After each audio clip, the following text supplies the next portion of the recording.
Hello friends, welcome to all on our YouTube channel Math Idea by Seema Sharma. Yesterday we had discussed some practical applications of sets and today we will continue with our next topic which is relations.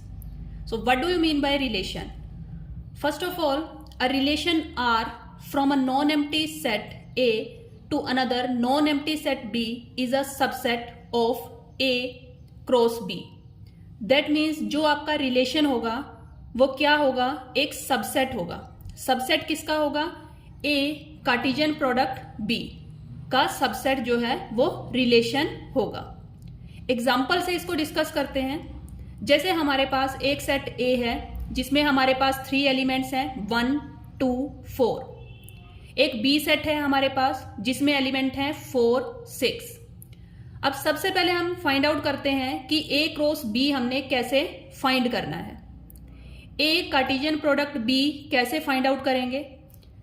First set से एक element लिया हमने 1, that is 1. Then B set से हमने second element लिया 4. तो ये आपके पास एक ऑर्डर्ड पेयर बन गया 1, 4. सिमिलरली हम क्या लेकर चलेंगे? फर्स्ट सेट से फर्स्ट एलिमेंट, सेकेंड सेट से हमने लिया second element 1, 6, 1, 6. Similarly 2, 4, 2, 6, 4, 4, 4, 6. This is our A cross B. A cross B find out करने के लिए फर्स्ट एलिमेंट हम फर्स्ट सेट से लेंगे और जो सेकेंड एलिमेंट है वो हम सेकेंड सेट से लेंगे. Now we can find relation. अब रिलेशन जैसा कि हमने देखा कि रिलेशन जो है वो सबसेट होता है ए क्रॉस बी का. रिलेशन को हम क्या लिखेंगे? It is a subset of A cross B. अब ये सबसेट कैसे है? मान लो हम कुछ भी ले सकते हैं. जैसे हमने रिलेशन में लिया 1, 4, 1, 6, 2, 4, 2, 6, 4, 6. मीन्स हमने जो 4, 4 जो ऑर्डर्ड पेयर था वो हमने लीव कर दिया. तो ये आपके पास क्या बन गया? रिलेशन. बहुत से रिलेशन हो सकते हैं ऐसे. सपोज आपने सिर्फ ये 2 एलिमेंट्स लिए 1, 4, 1, 6, बाकी सभी एलिमेंट्स जो हैं वो आपने लीव कर दिए, तो भी वो आपका क्या होगा? रिलेशन. अगर आप 3 एलिमेंट्स ले रहे हैं 1, 4, 1, 6, 2, 4, 3 ऑर्डर्ड पेयर लिए, ये नेक्स्ट 3 ऑर्डर्ड पेयर्स आपने लीव कर दिए, वो भी आपका क्या होगा? रिलेशन होगा. मीन्स एनी सबसेट, कोई भी सबसेट अगर आप लेते हैं ए क्रॉस बी का तो वो आपका क्या होगा? रिलेशन होगा. अब हमें फाइंड आउट करना है कि कितने नंबर ऑफ एलिमेंट्स होंगे किसमें? ए क्रॉस बी में. जो आपने ये कार्टेशियन प्रोडक्ट फाइंड आउट किया है ए क्रॉस बी, इसमें नंबर ऑफ एलिमेंट्स कितने होंगे? तो नंबर ऑफ एलिमेंट्स कितने होते हैं? जितने एलिमेंट्स हमारे सेट ए में हैं और जितने एलिमेंट्स हमारे सेट बी में हैं उन दोनों का प्रोडक्ट. अब जैसे हमने इस एग्जांपल में देखा, ए सेट में 3 एलिमेंट्स हैं तो हमने लिखा 3. बी सेट में हमारे पास 2 एलिमेंट्स हैं तो हमने लिखा 2. 3 2 6. तो आपके पास number of elements in Cartesian product A cross B में आपके पास कितने बन जाएंगे? 6. Number of A cross B is equals to m into n. आपके पास क्या होता है? Direct formula. सिमिलरली हम सेकेंड एग्जाम्पल ले रहे हैं. अब आपने लिया ए सेट लिया 1, 2, 3 है. बी सेट में एलिमेंट्स हैं 2, 3, 5, 7.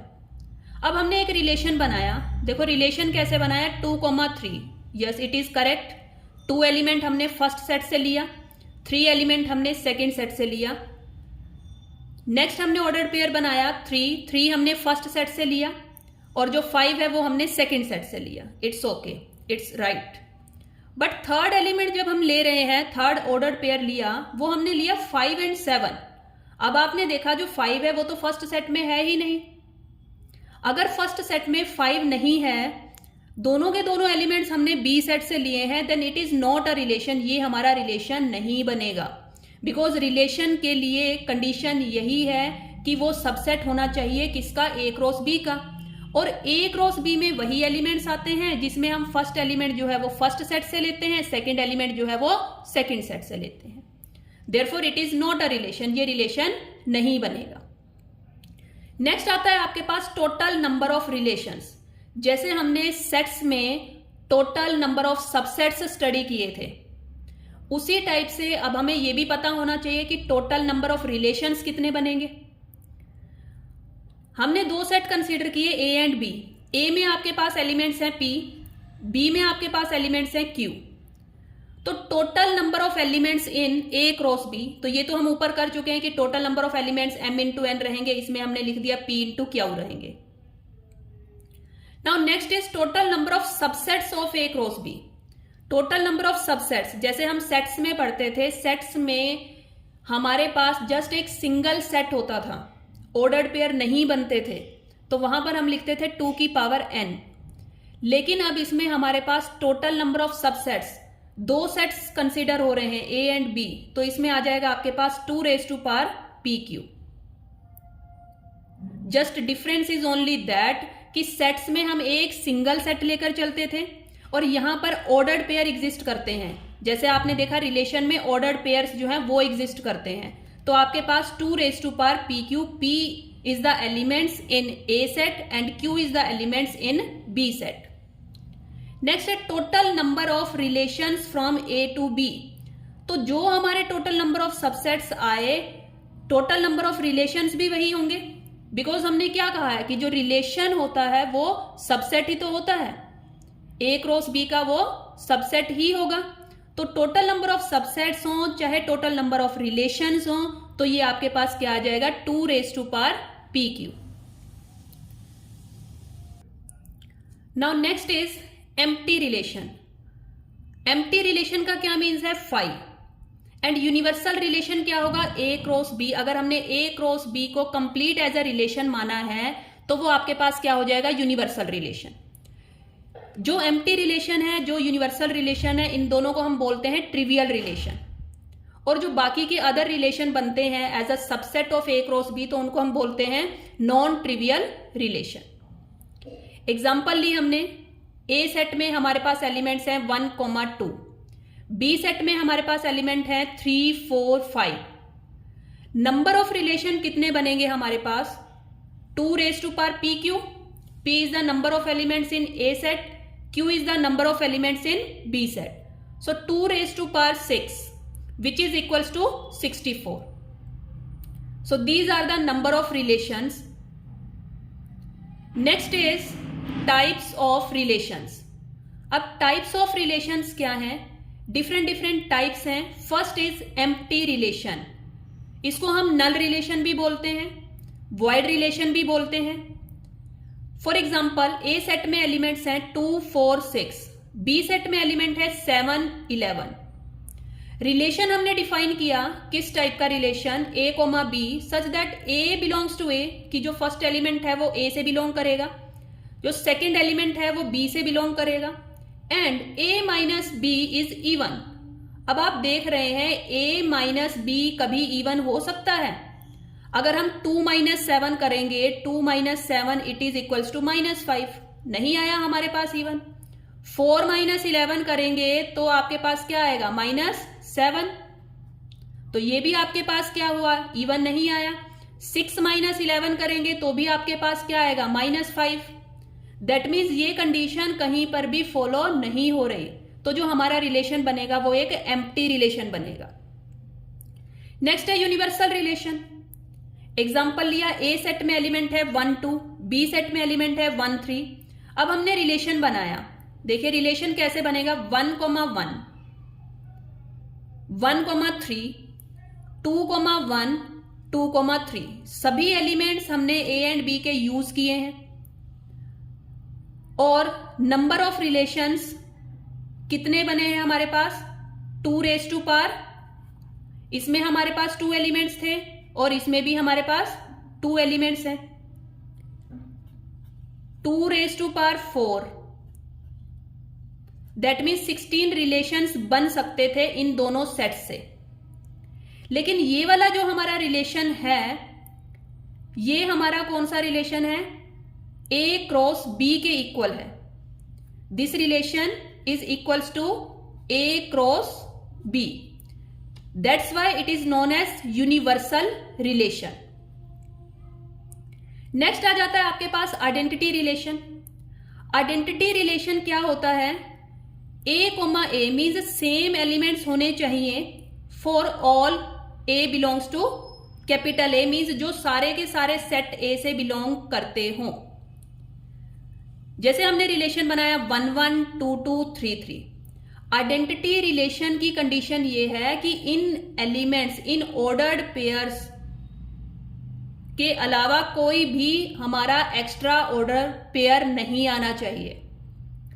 जस्ट 1 1 2 2 3 3, अगर यहां 4 एलिमेंट होता तो 4 4 आ जाता, लेकिन कोई भी other ordered pair like 1 2, like 1 3, 1 4 2 3 ऐसा ऑर्डर्ड पेयर एक्स्ट्रा में नहीं आना चाहिए। Just identity means same number A 1 1 2 2 3 3 ऐसे ही रहने चाहिए। आइडेंटिटी रिलेशन की यही मेन कंडीशन है।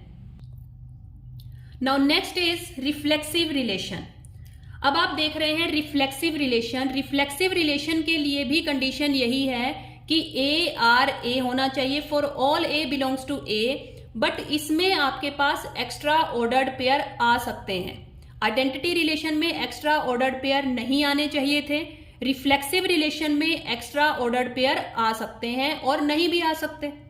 जैसे हमने फर्स्ट रिलेशन लिया 1 1 2 2 3 3। अब आप ये देख रहे हैं ये आपका आइडेंटिटी रिलेशन है, ये आइडेंटिटी रिलेशन भी है और ये आपका रिफ्लेक्सिव रिलेशन भी है। अब नेक्स्ट आपके पास सेट है 1 1 2 2 3 3 आ गए, लेकिन उसके साथ में और एक्स्ट्रा ऑर्डर्ड पेयर भी हैं 1 2 2 3 3 1, बट फिर भी ये क्या होगा रिफ्लेक्सिव, बिकॉज रिफ्लेक्सिव के लिए मेन कंडीशन तो ये होती है, ये तीनों तो आ ही रहे हैं हमारे पास। Other than these ordered pair अगर एक्स्ट्रा ऑर्डर्ड पेयर आते भी हैं तो कोई प्रॉब्लम नहीं है रिफ्लेक्सिव रिलेशन को। हाँ, आइडेंटिटी रिलेशन में नहीं आने चाहिए। अब R3 हमने देखा, इसमें 2 2 आ गया है, 3 3 आ गया है, 2 3 है, 3 2 है, इसकी कोई प्रॉब्लम नहीं है। लेकिन इसमें जो 1 1 था वो हमारा क्या हो गया, मिसिंग है, 1 1 नहीं आया, क्योंकि हमारे सेट में 3 एलिमेंट्स हैं 1 2 एंड 3, तो 2 2 आ गया, 3 3 आ गया, लेकिन 1 1 नहीं आया है। That's why it is not a reflexive relation, तो ये रिफ्लेक्सिव रिलेशन नहीं होगा। नेक्स्ट आपके पास आता है सिमेट्रिक रिलेशन। अब सिमेट्रिक रिलेशन में क्या है, if A R B means A is related to B, this implies B R A भी होना चाहिए। कहने का क्या मीनिंग है कि अगर 1 2 है हमारे रिलेशन में तो 2 1 भी होना चाहिए।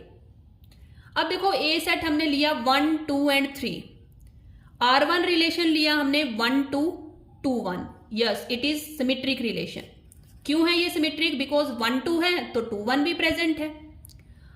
नेक्स्ट रिलेशन लेते हैं 1 2 है तो 2 1 प्रेजेंट है, बिल्कुल 1 3 है तो 3 1 भी प्रेजेंट है, यस ये भी हमारा क्या हो गया सिमेट्रिक रिलेशन। अब R3 हमने देखा 3 1 है 1 3 है, बिल्कुल सही है, 3 1 है तो 1 3 भी प्रेजेंट है, बट 2 3 तो प्रेजेंट है, 3 2 प्रेजेंट नहीं है। यहां पर हमारा जो 3 2 है वो प्रेजेंट नहीं है, therefore it is not a symmetric relation। R4 हमने देखा 1 1 2 2 3 3, यस बिल्कुल ये जो होता है ये सिमेट्रिक भी होता है, ये रिफ्लेक्सिव भी होता है, ये हमारा आइडेंटिटी भी होता है। नाउ नेक्स्ट नोट क्या है हमारे पास कि जो A cross A is always symmetric. अगर हम A क्रॉस A लेते हैं तो वो हमेशा क्या रहेगा, हमारा सिमेट्रिक ही रहेगा। जैसे हमने ये बनाया है 1 1 2 2 3 3 लिया, A का क्रॉस प्रोडक्ट विद A लिया हमने, तो ये हमारे पास क्या रहेगा, सिमेट्रिक रहेगा। और भी मीन्स अगर हम बनाकर देखते हैं तो वो रिलेशन हमारे पास सिमेट्रिक आएगा। Next is anti symmetric relation. अब एंटी सिमेट्रिक रिलेशन क्या होता है, if A is related to B and B is related to A, तो इसमें एक एक्स्ट्रा कंडीशन आ जाती है कि A एंड B इक्वल होने चाहिए। देखो सिमेट्रिक में तो हम कहते थे कि अगर 1 2 प्रेजेंट है तो 2 1 भी प्रेजेंट होना चाहिए, लेकिन इसमें एंटी सिमेट्रिक में हम क्या कहते हैं कि अगर 1 2 एंड 2 1 दोनों प्रेजेंट हैं तो A और B दोनों इक्वल हों। अगर ये इक्वल नहीं है तो हम नहीं कहेंगे कि वो एंटी सिमेट्रिक है। फॉर एग्जाम्पल हमने लिया देखो 1 2 3 एक सेट लिया, 1,2 है इसमें। अब आपने देखा इसमें 2,1 प्रेजेंट नहीं है, बिल्कुल सही। 1,3 है इसमें प्रेजेंट, 3,1 जो है वो इसमें प्रेजेंट नहीं है। 1,1 इसमें क्या है, प्रेजेंट है। तो ये आपके पास क्या बन जाएगा, एंटी सिमेट्रिक रिलेशन बन जाएगा। क्यों बना, क्योंकि 1,2 तो प्रेजेंट है, 2,1 इसमें प्रेजेंट नहीं होना चाहिए। 1,3 प्रेजेंट है, 3,1 इसमें प्रेजेंट नहीं होना चाहिए। अगर इसमें एक्स्ट्रा आ जाता है नो प्रॉब्लम, जैसे इसमें 1,1 आ गया, उसकी कोई प्रॉब्लम नहीं है। ऐसा सेट हमारा आ सकता है जिसमें दोनों इक्वल हो, ए एंड बी दोनों इक्वल हो, वो हमारा ऑर्डर्ड पेयर इसमें आ सकता है। अब जैसे R2 रिलेशन लिया, अब हम यहाँ पर 1,2 ले रहे हैं, ठीक है, सिंगल एलिमेंट है, सिंगलटन रिलेशन है हमारे पास। अब 1,2 एलिमेंट इसमें प्रेजेंट है, 2,1 तो प्रेजेंट नहीं है इसमें, तो ये भी हमारा क्या हो जाएगा, एंटी सिमेट्रिक। लेकिन अब R3 देखा, R3 में क्या हुआ, 1,2 के साथ में 2,1 भी उसने दे दिया कि 2,1 भी प्रेजेंट है। तो आप क्या लिखेंगे, ये एंटी सिमेट्रिक रिलेशन होगा, बिल्कुल भी नहीं होगा, क्योंकि इसमें 1,2 के साथ में 2,1 प्रेजेंट है। 2,1 प्रेजेंट होने से ये क्या बन जाता है, सिमेट्रिक बन जाता है। और जो एंटी सिमेट्रिक है वो तो उसका अपोजिट होगा, कि अगर 1,2 प्रेजेंट है तो 2,1 प्रेजेंट नहीं होना चाहिए। एक्स्ट्रा पेयर्स हो सकते हैं, ये वाले एक्स्ट्रा पेयर्स इसमें प्रेजेंट हो सकते हैं।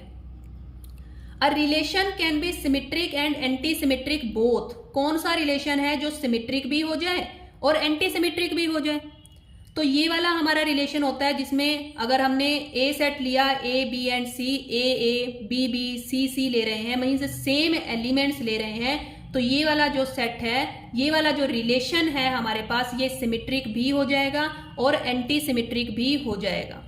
अब देखो ये वाला जो रिलेशन होता है ये रिफ्लेक्सिव भी होता है, ये आइडेंटिटी रिलेशन भी बनता है, ये सिमेट्रिक रिलेशन भी बनता है, ये एंटी सिमेट्रिक रिलेशन भी बनता है। नाउ और next relation is transitive relation. अब देखो जो ट्रांजिटिव रिलेशन है वो क्या होगा, if A is related to B, B is related to C, then this implies A is related to C. Means अगर A B ordered pair relation R में है, B C ordered pair relation R में है, तो A and सी जो pair है वो भी रिलेशन आर में होना चाहिए। अब जैसे एग्जांपल ली हमने ए 1, 2 एंड 3। अब मान लो फर्स्ट रिलेशन लिया हमने 1, 3, 3, 2, तो आपने देखा 1, 2 भी तो प्रेजेंट है इसमें। 1, 2 के प्रेजेंट होने से ये हमारे पास क्या बन गया, ट्रांजिटिव बन गया। अब नेक्स्ट आपने देखा 1, 2 है, देन 2, 1 है, और फिर आपके पास 1, 1 भी तो इसमें प्रेजेंट है, तो ये भी आपके पास क्या बन गया है, ट्रांजिटिव। R3 आप देख रहे हैं 1, 2 प्रेजेंट है, 2, 3 प्रेजेंट है। जब आपने ये 2, 2 कैंसिल किए तो 1, 3 तो इसमें प्रेजेंट ही नहीं है। अब 1, 3 प्रेजेंट नहीं है तो आप क्या कहेंगे कि ये आपके पास ट्रांजिटिव रिलेशन नहीं होगा। नेक्स्ट है आपके पास R4। R4 जो है वो आपके पास एम्प्टी सेट है। एम्प्टी सेट जो होता है ये आपके पास हमेशा क्या रहेगा, ट्रांजिटिव रहेगा। Next is equivalence relation. कोई भी रिलेशन इक्विवेलेंस रिलेशन कब होता है, जब वो रिफ्लेक्सिव भी हो, सिमेट्रिक भी हो और ट्रांजिटिव भी हो। जब वो तीनों कंडीशंस को सेटिस्फाई करेगा तभी वो रिलेशन इक्विवेलेंस रिलेशन होगा। मीन्स वो रिफ्लेक्सिव भी होना चाहिए, सिमेट्रिक भी होना चाहिए एंड ट्रांजिटिव भी होना चाहिए। नेक्स्ट आपके पास आता है असिमेट्रिक रिलेशन। जैसे हमने सिमेट्रिक रिलेशन स्टडी किया, उसके बाद में हमने एंटी सिमेट्रिक रिलेशन स्टडी किया, उसी टाइप से हमारे पास एक और रिलेशन होता है असिमेट्रिक रिलेशन। अब देखो सिमेट्रिक की कंडीशन क्या थी कि अगर ए बी प्रेजेंट है तो बी ए प्रेजेंट होना चाहिए। एंटी सिमेट्रिक की कंडीशन ये थी कि अगर A, B belongs to R and B, A belongs to R, this implies A equals to B. But asymmetric relation में क्या होगा कि अगर A, B belongs to R है तो यहाँ पर B, A जो है वो रिलेशन में नहीं होना चाहिए। फॉर एग्जाम्पल अगर हमने कोई भी सेट A लिया 1, 2, 3, 4, उसमें 4 एलिमेंट्स हैं, रिलेशन आर बनाया जिसमें आपके पास आया 1 2। अब आपने देखा इसमें कहीं पर भी 2 1 प्रेजेंट नहीं है। 2 3 लिया हमने, 3 2 प्रेजेंट नहीं है। 3 1 लिया तो आपने देखा 1 3 प्रेजेंट नहीं है। 4 3 प्रेजेंट है तो 3 4 प्रेजेंट नहीं है। तो ये हमारा क्या हो जाएगा, असिमेट्रिक रिलेशन। सिमिलरली रिलेशन 2 लिया, अब आपने देखा यहां पर 1 2 है तो 2 1 भी प्रेजेंट है। 2 3 प्रेजेंट है लेकिन 3 2 प्रेजेंट नहीं है। 4 3 प्रेजेंट है, 3 4 प्रेजेंट नहीं है। बट आपने यहां पर देखा 1 2 प्रेजेंट के साथ में 2 1 भी प्रेजेंट है। तो ये हमारा असिमेट्रिक रिलेशन नहीं होगा। नेक्स्ट हमने देखा R3। अब R3 जो है उसमें आपके पास 1 1 है, 2 2 है, 3 3 है और ये आपके पास क्या है, 4 4 है। तो ये जो रिलेशन है ये भी आपके पास असिमेट्रिक रिलेशन नहीं होगा, नॉट असिमेट्रिक रिलेशन। नोट भी गिवन है आपके पास, अगर आपका कोई भी रिलेशन है A क्रॉस A से तो वो कभी भी असिमेट्रिक रिलेशन नहीं होगा। अगर आपके पास एम्प्टी रिलेशन है तो वो हमेशा क्या होगा, असिमेट्रिक रिलेशन होगा। Now next is Bell's triangle method to count equivalence relation. Exam में डायरेक्ट क्वेश्चन आता है, find the number of equivalence relation. तो ये एक बेल्स ट्राइंगल जो है वो मेथड है। वो कैसे है, सबसे पहले आपने लिखा 1, फिर आपने क्या लिखा 1 प्लस 1 आपके पास क्या बन जाएगा 2। नेक्स्ट इसी टाइप से ये वाला जो 2 है ये आपने यहां लिख लेना है। 2 प्लस 1 मिलकर 3 बना देंगे, 3 प्लस 2 मिलकर 5 बना देंगे। फिर ये जो 5 है ये आपका यहां आ जाएगा। 5 प्लस 2 मिलकर 7 बनेगा, 7 प्लस 3 मिलकर 10 बनेंगे, 10 प्लस 5 मिलकर 15 बनेंगे। फिर ये 15 आपका यहां आ जाएगा। 15 plus 5 20, 20 plus 7 27, 27 plus 10 37, 37 plus 15 it will become 52। तो आपके पास रिजल्ट क्या आया, अगर n इक्वल्स टू 1 है, मीन्स अगर हमारे पास सेट में एक एलिमेंट है तो number of equivalence relation only 1 बनेंगे, दिस इज 1। अगर नंबर ऑफ एलिमेंट्स सेट में 2 हैं तो जो नंबर ऑफ इक्विवेलेंस रिलेशन बनेंगे हमारे पास 2। नंबर ऑफ एलिमेंट्स 3 हैं तो नंबर ऑफ इक्विवेलेंस रिलेशन बनेंगे 5। अगर नंबर ऑफ एलिमेंट्स 4 हैं तो नंबर ऑफ इक्विवेलेंस रिलेशन बनेंगे 15। अगर नंबर ऑफ एलिमेंट्स 5 हैं तो जो नंबर ऑफ इक्विवेलेंस रिलेशन बनेंगे 52। अब आपके पास कुछ की पॉइंट्स हैं जो डायरेक्ट डीएसएसबी एग्जाम्स में भी आए हुए हैं। डायरेक्ट क्वेश्चन आता है यहां से कि जो यूनियन है, union of 2 reflexive relation is reflexive. अगर हमने 2 रिफ्लेक्सिव रिलेशंस का यूनियन लिया है तो वो हमेशा रिफ्लेक्सिव होगा। अगर 2 सिमेट्रिक रिलेशन का यूनियन लिया है तो वो भी सिमेट्रिक होगा। अगर 2 ट्रांजिटिव रिलेशंस का यूनियन लेते हैं तो वो कभी भी ट्रांजिटिव नहीं होता है। अगर हमने इनवर्स लिया है एक इक्विवेलेंस रिलेशन का तो वो इक्विवेलेंस रिलेशन ही होगा।